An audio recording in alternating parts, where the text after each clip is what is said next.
Donc, je vais vous parler de quelques petites notions importantes. Donc ici, comme vous pouvez le voir, il y a différentes informations qui sont issues d'un certain endroit, à savoir database.json. J'ai fait un fichier JSON où j'ai mis effectivement, comme vous pouvez voir, un tableau entre guillemets avec des objets entre guillemets. Et les différents objets représentent finalement les différents articles que vous voyez sur mon écran de navigateur. Donc ça, c'est déjà une chose. Mais comment est-ce que j'ai fait pour, d'une certaine façon, faire la connexion entre la base de données database.json et effectivement ce que le navigateur renvoie? Donc on va aller dans products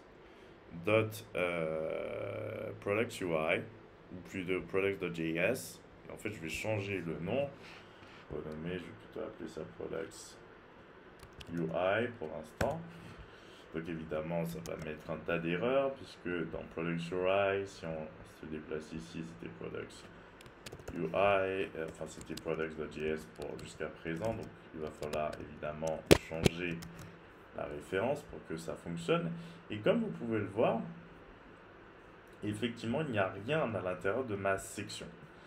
Dans mon HTML, ça veut dire que je crée tout effectivement dans ce fichier .js. Donc ce qui se passe dedans, c'est que vous avez une classe qui représente finalement le programme qui est initié au moment du chargement de la page.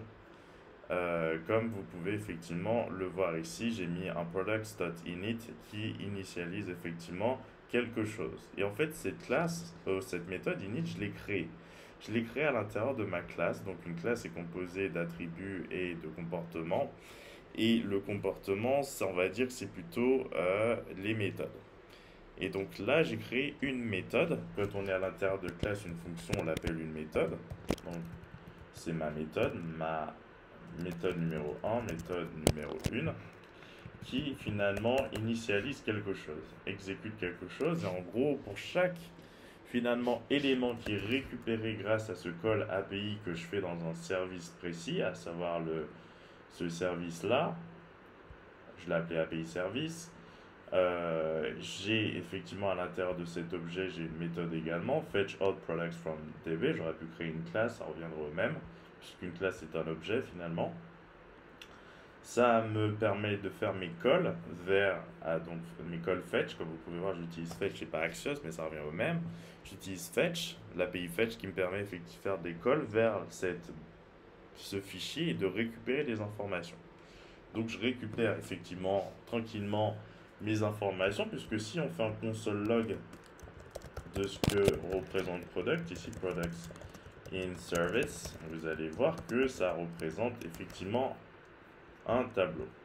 Je fais product in service, comme vous pouvez le voir, et ça représente un tableau d'objets. Et justement, c'est ça que je récupère, puisque finalement, je dis que ma méthode retourne ce tableau, donc retourne products, et donc tout ce que contient products, et ça retourne vers où?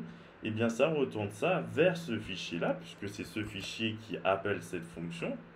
La fonction que vous venez de voir, elle est appelée dans ce fichier. Donc, ce qui est retourné par cet appel, c'est effectivement les produits en question. Puisque si on fait un console log de products, cette fois-ci in products UI, eh bien, vous allez voir que c'est la même chose, que c'est effectivement la collection qui était déjà retournée juste avant dans le service. Donc ça, c'est une chose. Products.UI, products,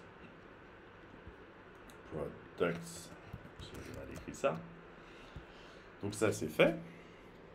Donc j'ai les mêmes informations ici et je fais en sorte que les informations contenues dans le tableau que représente la variable products, finalement, pour chaque information contenue dans ce tableau, eh ben, qu'elle crée un élément HTML. Donc j'ai créé une autre fonction qui me permet de créer finalement un élément HTML qui va être un article container, comme vous pouvez le voir, un article.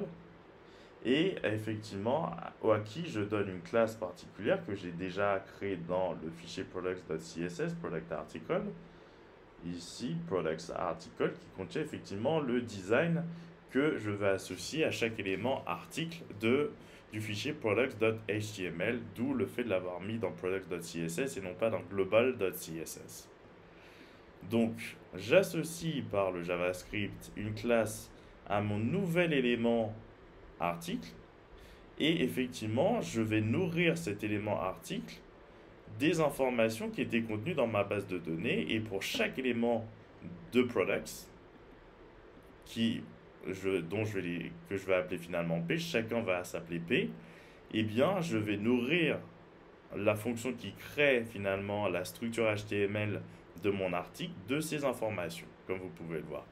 Prod, effectivement, qui est le paramètre dans cette déclaration de fonction, rappelez-vous, là je déclare la fonction, là je l'appelle, eh bien va finalement prendre la valeur de P, et P correspond à chacun des éléments à la suite, puisqu'on boucle l'élément 0, l'élément 1, 2, 3, 4, 5, 6, étant donné qu'il y a 7 éléments dans le tableau, et que le premier indice c'est 0 finalement, eh bien l'élément à l'indice 0 du tableau, si vous regardez bien le tableau à l'indice 0, c'est cet élément-là, brown deer, eh bien donc P représente, P représente toutes les informations qui concernent le premier élément de ce tableau, donc P représente tout ça, donc PID, finalement, alors je vous le montre ici, PID va être utilisé ici, PURL va être utilisé, PNAME va être utilisé, ça correspond effectivement à toutes les propriétés de l'objet qui se trouve dans database.json. Donc ça, franchement, c'est assez simple à comprendre. On boucle et on nourrit chaque élément article des informations contenues dans chaque objet du tableau. Donc voilà, d'où le résultat que vous pouvez voir juste après. Donc ça, c'était effectivement quelque chose que je voulais voir dans cette vidéo avec vous. Comment effectivement avoir une fonction de création d'un objet, effectivement, création d'un élément HTML, pardon, création même d'un message, by message, lorsque je clique sur ça, eh bien ça va mettre effectivement, vous devez être connecté pour HTML. Cliquez ici pour vous connecter. Ici je clique, effectivement ça va m'envoyer au log, à la page de log.html, etc. On verra ça dans d'autres vidéos.